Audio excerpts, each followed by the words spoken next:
मैं आपसे ये समझना चाहूँगा कि क्या आप कश्मीर का डिस्ट्रिक्ट बनना चाहते हैं? आप अगर कश्मीरी हैं तो आप वहाँ जाके अंग्रेज़ नहीं बन सकते। आप कश्मीरी रहें? जी, आप कश्मीरी ही रहेंगे। आप दुनिया के किसी भी कोने में जाएंगे तो हम लद्दाखी ही हैं। हम दुनिया के किसी भी कोने में जाएंगे, अपनी जो लद्दाखी आइडेंटिटी है उसको हम चेंज नहीं कर सकते हैं, भले ही।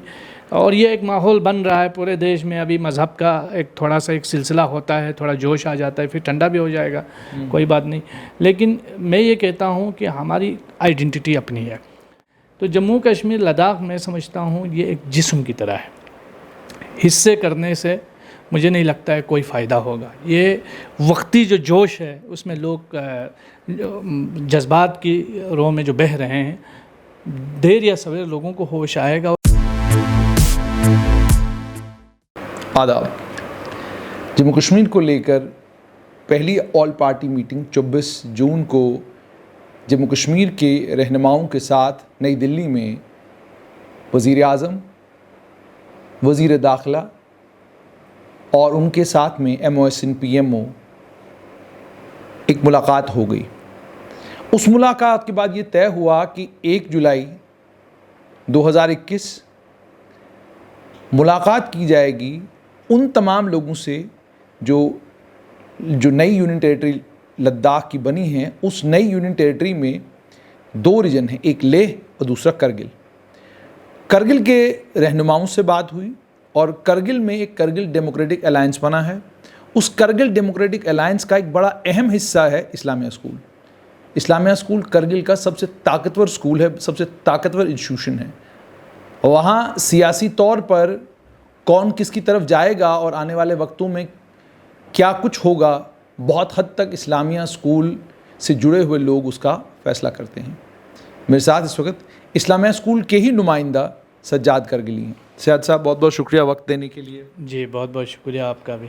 सैयद साहब, सबसे पहले मुझे बताइए कि 1 जुलाई को जो आपकी मीटिंग MOS होम जी कृष्ण रेड्डी से हुई, क्या ये सिर्फ करगिल के लोगों के लिए थी या इसमें लद्दाख के लोग भी लेह के लोग भी शामिल थे?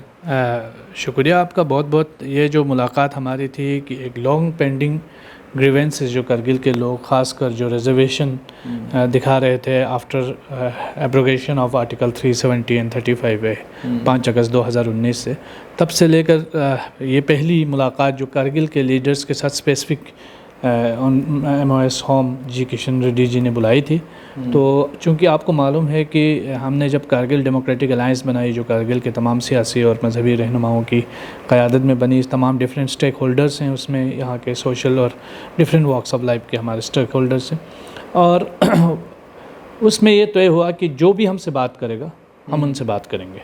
हम बातचीत के लिए अपना दरवाज़ा किसी के लिए भी बंद नहीं करेंगे। तो सबसे पहली मुलाकात हमारी People's Alliance for Gupkar Declaration का जो वफ़द करगिल आया था, बिल्कुल, जनाब उमर अब्दुल्ला साहब की क़यादत में, तो उनसे हमने मुलाकात की। उसके बाद apex committee for 6 schedule for Ladakh जो हमारी लेह में एक कमेटी बनाई है जनाब थुबस्तन सवांग साहब की क़यादत में, वो आए करगिल। हमने उनके साथ भी गुफ्तगू की, बात की। और ये तीसरी मुलाकात जो हमें MOS होम की तरफ से हमें बुलाया गया था, और हम यहाँ भी 11 रुकनी जो वफ़द थे वो दिल्ली आया और हमने बात की। जो आपने करगिल डेमोक्रेटिक अलायंस बनाया है, इसमें तमाम सियासी तंजीमें हैं या समाजी तंजीमें और बाकी शोबाजात से ताल्लुक़ रखने वाले लोग भी हैं, या सिर्फ ये सियासी जमातों का एक गठजोड़ है? नहीं, इसमें रिलीजियस ऑर्गेनाइजेशंस भी हैं, पॉलिटिकल ऑर्गेनाइजेशंस भी है, स्टूडेंट स्टेक होल्डर भी है, और बार एसोसिएशन के लोग भी हैं, पंचायत, और फिर दीगर truck union, taxi union, bus union. तो इस तरह बहुत सारे जो stakeholders, different stakeholders इससे जुड़े हुए हैं। जो आपकी मुलाकात किस माहौल में हुई और मुलाकात में क्या कुछ निकल कर आया? पहली चीज़ तो ये है कि ये पहली मुलाकात थी और तकरीबन 2.5 घंटे तक यानी ये बातचीत चलती रही। हमारे 11 जो रुकनी मेंबर्स थे, सब ने बारी बारी अपने जो पॉइंट्स थे वो उनके सामने रखे। हमने सबसे पहले जो 5 अगस्त 2019 को जो डिसीजन एब्रोगेशन ऑफ आर्टिकल 370 का लिया गया था, हमने ओपनली ऑनरेबल रेड्डी साहब से कहा कि हम इस फैसले से मुत्तफिक नहीं हैं, हम इसके लिए अपनी आवाज़ बुलंद कर रहे हैं और गवर्नमेंट को चाहिए कि इसको रिस्टोर करे, न सिर्फ लद्दाख के बल्कि पूरे जम्मू कश्मीर लद्दाख के हित में, देश के हित में ये कॉन्स्टिट्यूशन का पार्ट था। और दूसरा हमने कहा कि अगर सरकार को कोई इससे प्रॉब्लम है, इसको यानी रिस्टोर नहीं करने में कोई दुश्वारी है, तो लद्दाख के लिए फुल फ्लेज स्टेटहुड दिया जाए, क्योंकि हम एक अपनी जो पीपल्स पार्टिसिपेशन थे, अपना लेजिस्लेचर हमारे पास था, हमारे पास लेजिस्लेटिव काउंसिल भी था, उसकी नुमाइंदगी भी हमारे यहाँ लद्दाख से होती थी, वो सब हमसे छिन गई। तो हमें तो डिसएम्पावर किया गया, एम्पावरमेंट के बजाय हमारा डिसएम्पावर हुआ। और हमें floor of the house of Indian parliament में ये कहा गया कि भाई लद्दाख के साथ जो डिस्क्रिमिनेशन हुआ है आज तक, उस डिस्क्रिमिनेशन को हम एड्रेस करेंगे। तो डिस्क्रिमिनेशन का एड्रेस जो है किसी को डिमोट करके, डाउनग्रेड करके तो नहीं होता, उसको आप अपलिफ्ट कीजिए, एम्पावर कीजिए। तो हमें आप स्टेटहुड दीजिए, क्योंकि सिक्किम को 1974 में 2.5 लाख पॉपुलेशन में और इतना छोटा एरिया था, फिर भी उसके बावजूद भी सिक्किम को स्टेटहुड दिया गया। तो लद्दाख तो इतना बड़ा रीजन है, स्ट्रेटेजिकली इंपॉर्टेंट है, एक तरफ चाइना है, एक तरफ पाकिस्तान है, और हमारे देश के नक्शे में जो है लेह से लेकर के गिलगित बल्तिस्तान तक ये पूरा रीजन हमारा है। अब गिलगित बल्तिस्तान भी तो मौसम की जानकारी देने से तो हमारा हिस्सा नहीं बनेगा, तो उसके लिए आप नुमाइंदगी होनी चाहिए। वहाँ के अगर कुछ माइग्रेंट हैं तो उनको भी उस असेंबली में शराकत होनी चाहिए, जिस तरह हमारी जम्मू कश्मीर असेंबली में उनके लिए रिजर्व सीट्स थी। तो हमें एक स्टेटहुड दिया जाए, तो ताकि हम भी समझेंगे कि जो गैप पैदा हुआ है 5 अगस्त के बाद, वो गैप फुलफ़िल हो, जो एक ट्रस्ट डिफिसिट गवर्नमेंट और पब्लिक के बीच में हुआ है, वो ट्रस्ट डिफिसिट को एड्रेस करने में मदद मिले। ये तमाम बातें आपने MOS होम जी कृष्ण रेड्डी के सामने रखी, तो उन्होंने जवाबन क्या कहा? क्या आपको कोई यकीन दहानी कराई, या आपसे ये कहा कि फ़र्दन दोबारा मुलाकातें होती रहेंगी और तब तक हम भी आपके साथ जो ये बातचीत हुई है इसको जो है आगे वज़ीर आज़म तक पहुँचाएँगे या वज़ीर दाखिला तक पहुँचाएँगे? पहली चीज़ तो ये तो हम भी समझ सकते हैं कि उस टेबल पे और पहली मुलाकात पे तमाम फ़ैसलों का हल हो जाना मुमकिन तो नहीं था, लेकिन जिस हिसाब से उन्होंने सुना, पेशेंसली सुना, और पूरी चीज़ों को सुनने के बाद उन्होंने कहा कि एक कमेटी हम गठन करेंगे जो आपके विकास या ग्रीवेंसेस को एड्रेस करने के लिए हम बनाएंगे, ले करगिल तमाम लीडर्स को मिला करके। तो उस कमेटी में आपके डिफरेंट स्टेक होल्डर्स से बातचीत होती रहेगी, और ये कोई पहली बातचीत नहीं होगी, आइंदा भी होती रहेगी, और इन इश्यूज़ को एड्रेस करने की कोशिश की जाएगी। इस बात का आश्वासन उन्होंने दिलाया। लेकिन हमारा मेन इशू है जो हमारी अपनी जो आइडेंटिटी की लड़ाई है, क्योंकि आप देखें कि लद्दाख को तो कहा गया कि ये आइडेंटिटी मिली है, लेकिन लद्दाख की आबादी ले दे कि 3 लाख की आबादी है। अगर वहाँ किसी भी तरीके से एक ऐसा कानून आता है जिससे बहुत सारे लोग जो वहाँ पहले से ही बाहर के लोग मौजूद हैं, उनको अगर वहाँ डोमिसाइल मिलता है, तो लद्दाख में आबादी का तनासुब बिगड़ सकता है। जिस तरह मिज़ोरम के अंदर जो एक ज़माना था कि मिज़ो ही लोग बोलते थे और बात करते थे, लेकिन आज ऐसी सिचुएशन उस इलाके में है कि वहाँ मिज़ो बोलने वाला आदमी तलाश करना पड़ता है। तो हम ये नहीं चाहते हैं कि लद्दाख में 10 साल के बाद कोई लद्दाख में आए और एक लद्दाखी जो है लद्दाख में लद्दाखी को ढूंढना शुरू करे। तो इस सिचुएशन से लोग घबराए हुए हैं, तभी हमारे जो लेह के लीडर्स भी हैं वो 6 शेड्यूल की डिमांड कर रहे हैं, लेजिस्लेचर की डिमांड कर रहे हैं, कारगिल में भी जो है वो स्टेटहुड की डिमांड कर रहे हैं, ताकि हमारे अपने पास जो है लेजिस्लेटिव पावर्स आएँ और हम जो है अपनी असेंबली खुद बना सकें, लद्दाख में लद्दाखी रूल कर सकें। अभी बहुत सारा मतलब एक ब्यूरोक्रेसी का वहाँ पे दौरा है, तो बहुत सारे लोग जो बाहर से आते हैं जो इतना लद्दाख के बारे में शायद न जानते हों जितना लद्दाखी खुद अपने बारे में जानता है, लेकिन वो लद्दाख के हवाले से फ़ैसले लेते हैं खुद ही, कोई लोकल स्टेक होल्डर उसमें तो इन्वॉल्व ही नहीं रहता। तो हम ये चाहते हैं कि इस हसास इलाके में जो प्रो पीपल पॉलिसीज़ बनाई जाएं, लोगों की आइडेंटिटी और जो इंडेंजर लैंग्वेजेस है, जो हमारी लैंग्वेजेस है जिससे यूनेस्को ने भी कहा है कि ये डाइंग लैंग्वेजेस हैं, उन लैंग्वेजेस का प्रोटेक्शन हो, कल्चर का प्रोटेक्शन हो, एनवायरनमेंट का प्रोटेक्शन हो, आइडेंटिटी का प्रोटेक्शन हो, ताकि हम जो है आगे बढ़ सकें। आपको मालूम है कि हमारे पास में जो इलाका है पाकिस्तान में गिलगित बल्तिस्तान, जहाँ 74 में स्टेट सब्जेक्ट रूल ख़त्म किया था जुल्फ़िकार अली भुट्टो ने, उसके बाद वहाँ पर बाहर से पठान आए, पंजाबी आए, बहुत सारे लोग आके गिलगित बल्तिस्तान में आबाद हुए। आज पूरा गिलगित का जो एरिया है और वो चिलास और दियामेर साइड में और जो उस एरिया के लोग हैं, वहाँ डेमोग्राफी बहुत चेंज हुई है और वहाँ के रिसोर्सेज पे बाहर के लोगों का बहुत ज़्यादा जो है वो कब्ज़ा हो चुका है।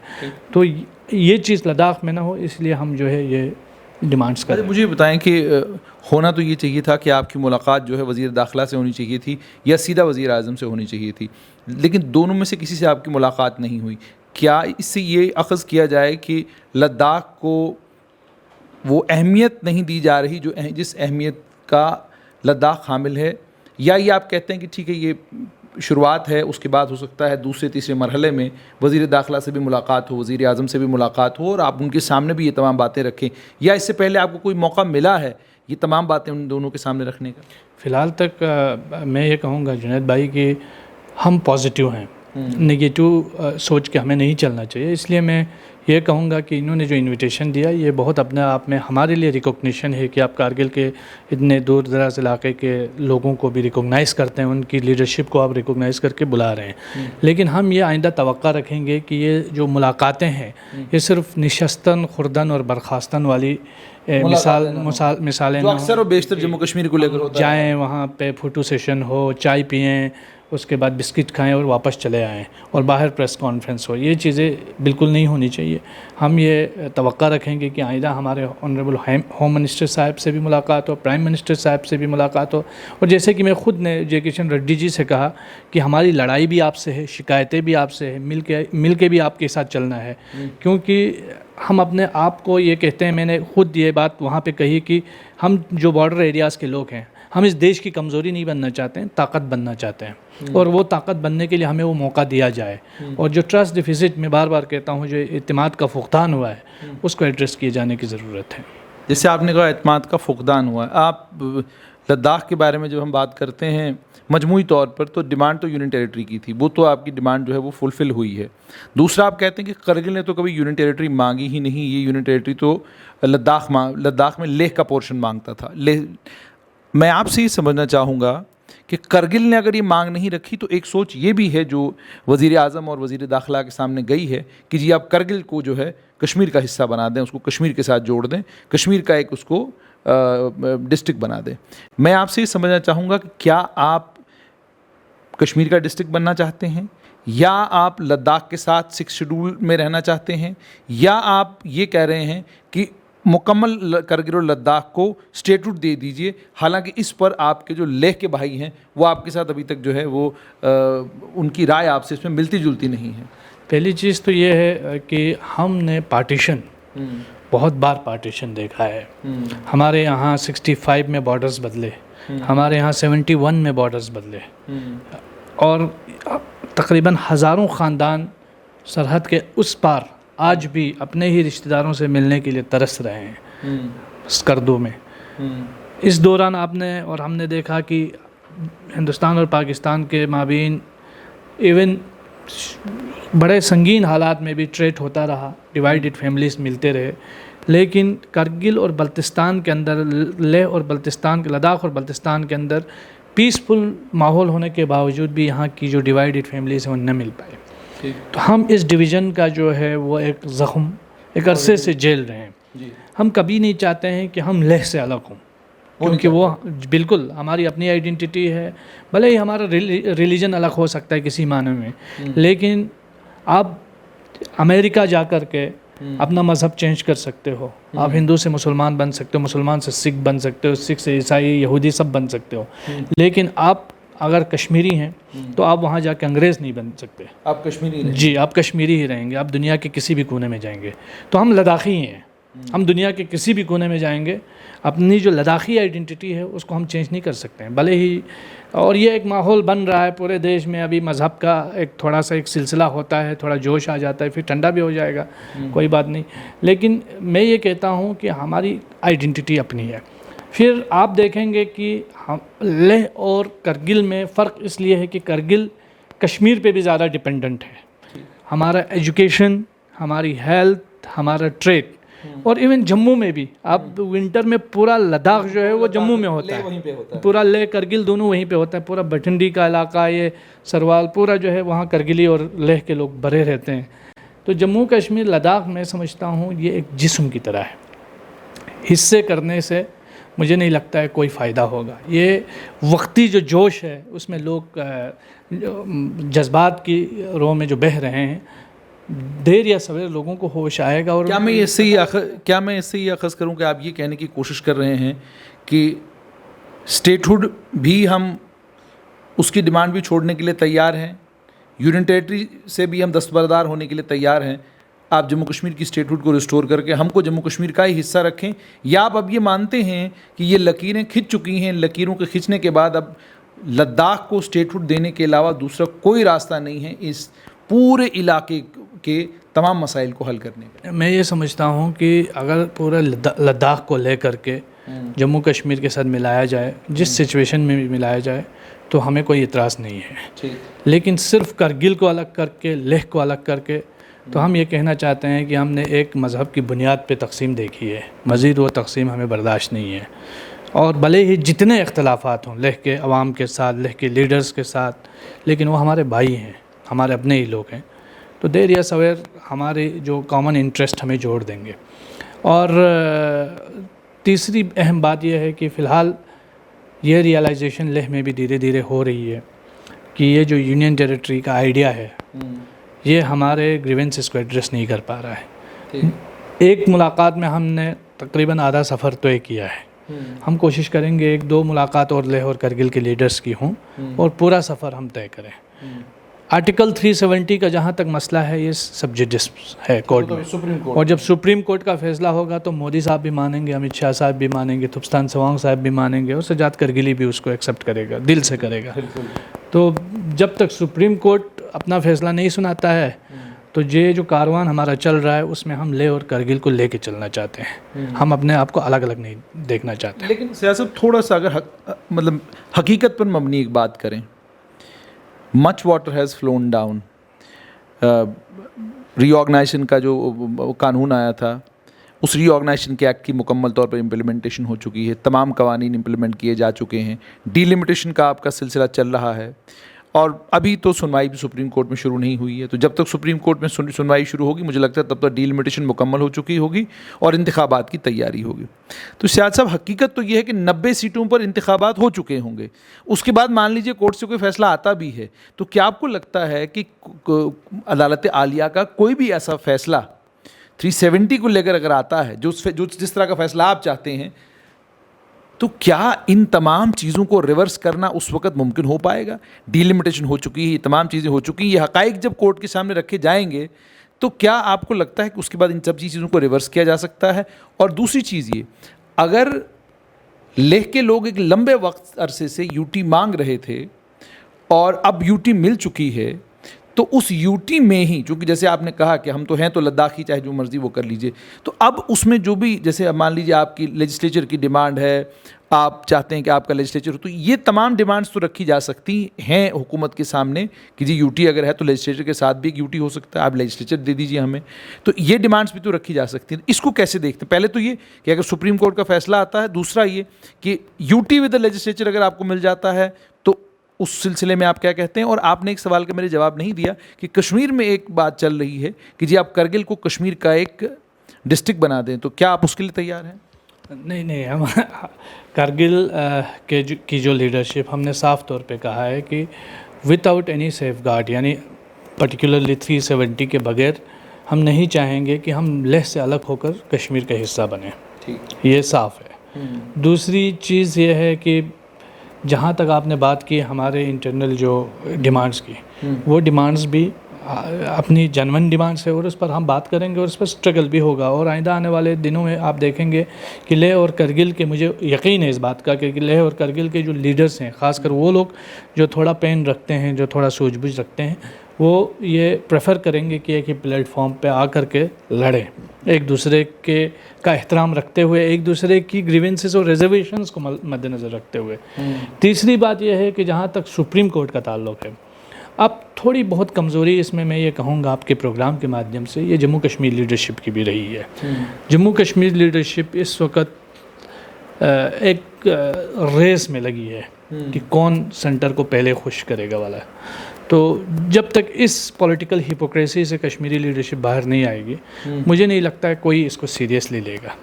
लेकिन बहरहाल चूँकि ये हमारे यहाँ लेह में जब यूनियन टेरिटरी की मांग होती थी तो हमारे यूनियन टेरिटरी को डिमांड करने वाले जो आज यूनियन टेरिटरी को अपनी आंखों से देख रहे हैं वो भी ये कहते हैं कि हमें तो वहम गुमा में भी नहीं था कि कभी हमें यूटी मिलेगी, ये तो मिल गई बस। मिल गई। तो वैसे ही ऐसा नहीं है कि मुश्किल ज़रूर है, लेकिन कानून पर, सुप्रीम कोर्ट पर पूरा भरोसा है कि वो फैसला ज़रूर आवाम के हक़ में लेगा। और हमें यकीन है कि जो इससे पहले जो दो डिसीजंस 5 बेंच का आया है सुप्रीम कोर्ट से कि 370 के फेवर में, ये तीसरा फैसला भी जो है वो सुप्रीम कोर्ट का 370 के फेवर में आएगा, ये हमें यकीन है। वो 370 के फेवर में की बात तो आप बिल्कुल सही कह रहे हैं, लेकिन मेरा वो सवाल जो है उसका जवाब अभी तक नहीं आया। क्या स्टेटहुड अगर आपको दे दी जाती है तो किस्सा तमाम शुद्ध, या हमारा पहला जो मुद्दा है वो कि ये 5 अगस्त का अगर पोजीशन हमें बहाल होती है तो हमें सबसे पहले वही हमारा प्रेफरेबल हमारा मौक़िफ़। उसमें तो यूनियन टेरिटरी लेह वालों की चली जाएगी। उसमें यूनियन टेरिटरी इस वक्त तो लेह भी जो है यूनियन टेरिटरी से लेह की लीडरशिप भी उकता चुकी है और अब वो लेजिस्लेचर की मांग कर रहे हैं। और हमारे तुफ्तान सवांग साहब का तो स्टेटमेंट भी है कि हमारा जो अल्टीमेट हदफ है वो तो स्टेटहुड की तरफ है। सयाद साहब, बिल्कुल आखिर में आपसे जानना चाहूँगा कि आप बड़े ऑप्टिमिस्टिक, और आपकी तमाम बातों से ये लग रहा है कि आप ये कह रहे हैं कि हालात, इसमें कोई शक नहीं कि हालात हो सकता है थोड़े से साजगार ना हो, लेकिन हालात आहिस्ता आहिस्ता साजगार हो जाएंगे।